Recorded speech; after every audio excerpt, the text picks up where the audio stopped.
இயேசு கிறிஸ்துவின் நாமத்தினாலே இந்த காலை வேளையிலே உங்களை அன்போடு கூட வாழ்த்துகிறேன். உங்களுக்கு கிருபையும் தேவ சமாதானமும் உண்டாவதாக.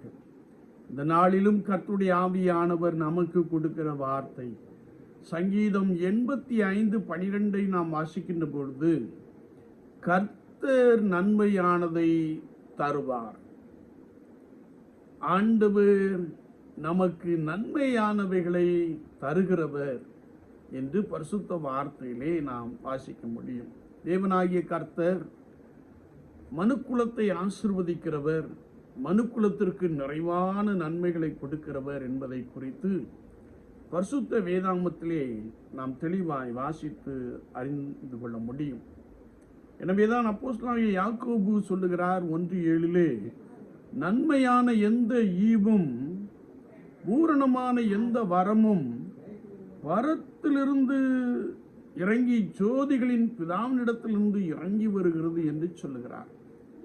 நன்மை அது கர்த்தராகிய ஆண்டவரிடத்திலிருந்து இறங்கி வருவதை குறித்து நாம் பரிசுத்த வேதாகமத்திலே மிக ஆழமாக அறிந்து கொள்ள முடியும். ஆண்டவர் வானத்தின் பலகணிகளை திறந்து ஆசீர்வாதங்களை கொடுக்கிறவர் என்பதை நாம் இன்னும் பரிசுத்த வேதாகமத்திலே மிக ஆழமாக அறிந்து கொள்ள முடியும். அது மாத்திரமல்ல, சங்கீதம் 119:68, சங்கீதம் 13:6 நாம் வாசிக்கின்ற பொழுது, கர்த்தர் எனக்கு நன்மை செய்கிறவர், கர்த்தர் உங்களுக்கு நன்மை செய்கிறவர். ஆண்டவர் யாருக்கு நன்மை செய்கிறாரே என்றால், சங்கீதம் 84:11 நாம் வாசிக்கின்ற போது, உத்தமமாய் நடக்கிறவர்களுக்கு நன்மையை வழங்காகிறார். Be blameless. ஆண்டவருக்கு முன்பதாக உத்தம இருதயத்தோடு கூட காணப்படுகிறவர்களுக்கு, ஆண்டவருக்கு முன்பதாக குற்றமற்றவர்களாக காணப்படுகிறவர்களுக்கு அவர் நன்மைகளை கொடுப்பார் என்பதை குறித்து பரிசுத்த வார்த்தைகள் நமக்கு மிக தெளிவாக கற்றுக் கொடுக்கிறது. அது மாத்திரமல்ல, சங்கீதம் 34:10 நாம் வாசிக்கின்ற பொழுது, கர்த்தரை தேடுகிறவர்களுக்கு நன்மை என்று எழுதப்பட்டு இருக்கிறது.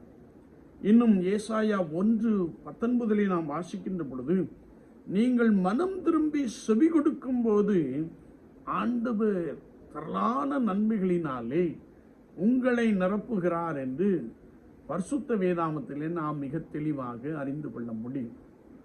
என்னை கேட்டுக்கொண்டிருக்கிற என் அன்பு சகோதரனே, சகோதரியே, கர்த்தர் கொடுக்கின்ற நன்மையை, கர்த்தர் கொடுக்கின்ற ஆசீர்வாதத்தை நாம் சுதந்திரத்துக் கொள்ள வேண்டும் என்றால், அனுதினமும் நம்முடைய வாழ்க்கை கர்த்தருக்கு முன்பதாக குற்றமற்றதாக காணப்பட வேண்டும்.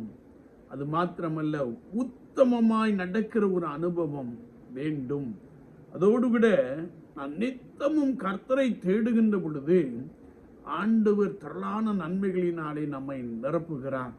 நான் எப்பொழுதெல்லாம் கர்த்தருடைய வசனத்தை வாசிக்கிறேனோ, எப்பொழுதெல்லாம் கர்த்தருடைய நாமத்தினாலே செய்திகளை கேட்கிறேனோ, அவைகளுக்கு நான் மனம் பொருந்தி செவி கொடுக்கின்ற பொழுது கர்த்தர் நம்மை நன்றாய் ஆசீர்வதிக்கிறார் என்று வேதம் சொல்லுகிறது. எனவேதான் சங்கீதக்காரனாகிய தாவீது 23ஆம் சங்கீதத்திலே சொல்லுகின்ற பொழுது, என் ஜீவனுள்ள நாளெல்லாம் நன்மையும் கிருபையும் என்னை தொடரும் என்று சொல்லுகிறார். விசுவாச வாழ்க்கையிலே ஒவ்வொரு நாளும் நாம் கர்த்தருக்கு முன்பதாக உத்தமமாய் வாழுவோம், கர்த்தருக்கு முன்பதாக குற்றமற்றவர்களாக வாழுவோம், நித்தமும் ஆண்டவராகிய இயேசு கிறிஸ்துவை தேடுவோம், நித்தமும் உடைய வார்த்தைக்கு செவி கொடுத்து அவைகளின்படி நாம் நடப்போம். ஆண்டவர் இந்த பூமிக்குரிய ஆசீர்வாதங்களினாலே சகல நன்மையினாலும் உங்களை நிரப்பி ஆசீர்வதிக்க போதுமானவராக இருக்கிறார். ஆண்டவர் தாமே இந்த வார்த்தைகளை கொண்டு இன்றைக்கு உங்களை பலமாய் நடத்துவாராக. ஆமீன். நாம் ஜெபிப்போம். நேசிக்கிற நல்ல ஆண்டவரே, இந்த புதிய நாளுக்காய் ஸ்தோத்திரம், வார்த்தைகளை கேட்டவர்களுக்காய் ஸ்தோத்திரம், கர்த்தர் நன்மையை வழங்காதிரார் என்ற வசனத்திற்காய் ஸ்தோத்திரம், நீர் ஜனங்களுக்கு நன்மையை கொடுப்பவர் என்ற வார்த்தைக்காய் ஸ்தோத்திரம். அதற்காக நீர் விரும்புகின்ற வாழ்க்கையின் அனுபவம் எங்களிடத்திலே காணப்படவும் நாங்கள் நித்தமுமை தேடி திரளான ஆசீர்வாதங்களை சுதந்திரத்துக் கொள்ளவும் பரிசுத்த ஆவியானவர் வார்த்தைகளை கேட்டவர்களுக்கு உதவி செய்யும்படியாய் நாங்கள் வேண்டு நிற்கிறோம். குறைவுகள் இயேசுவின் நாமத்தினாலே நிறைவாகட்டும். கர்த்தர் சகல நன்மையினாலும் இவர்களை நிரப்புவீராக. இயேசு கிறிஸ்துவின் நாமத்தில் ஜெபங்கேளும் பரிசுத்த பிதாவே. ஆமென், ஆமென்.